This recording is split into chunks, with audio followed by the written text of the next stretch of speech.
சிம்ம ராசி அல்லது சிம்ம லக்னம் சார்ந்த நபர்களுக்கு பஞ்சமஸ்தானத்தில் இவ்வளோ கிரகங்கள் ராசி அதிபதி போய் பஞ்சமஸ்தானத்தில் உட்காரும்போது பூர்வ புண்ணியம் தெருக்கிறதுல லாபங்கள் எல்லாமே கொடுத்துருவாரம்மா. பெரிய லாபம் கொடுக்க போகிறது. Right Royal income, taxable income, ஒரு வீடு விற்று பணம் வர்றது, நிலம் விற்று பணம் வர்றது, நிறைய பேருக்கு வெளியூர் போகக்கூடிய ஆப்பர்ச்சுனிட்டி, ப்ராஜெக்ட் கிடைக்கிறது, நிறைய பேருக்கு ஆன்சைட்டில் பெஞ்சில் இருக்கிறவங்களுக்குலாம் கிளியர் ஆகி மறுபடியும் புது ப்ராஜெக்ட் அலோகேட் பண்ணிடுவாங்க. அது போக ஒரு 1.5 வருஷத்துக்கு மெதுவாக ஒன்றொன்னா பண்ணி டிப்ளாய் பண்ணி சூப்பராக ஜெயிக்கக்கூடிய வாய்ப்புகள் ஏற்படும்.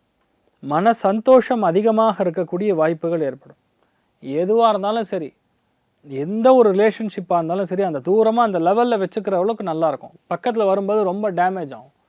இன்றைய நாளை பொறுத்த வரைக்கும் அதை தான் நீங்கள் பார்த்துக்கணும். எந்த விஷயத்தையுமே கோவப்படாமல் பொறுமையாக நிதானமாக செய்யும் பொழுது பெரிய ஏற்றம். நிறைய பேருக்கு ராஜ பதவிகள் வரும். அமோகமான ஒரு காலகட்டத்தில் இருக்கீங்க. நீங்கள் வழிபாடு செய்ய வேண்டிய தெய்வம் ஸ்ரீமன் நாராயணன் வழிபாடு ஏற்றத்தை கொடுப்பார். ராசியா நிறம் மஞ்சள் நிறம்.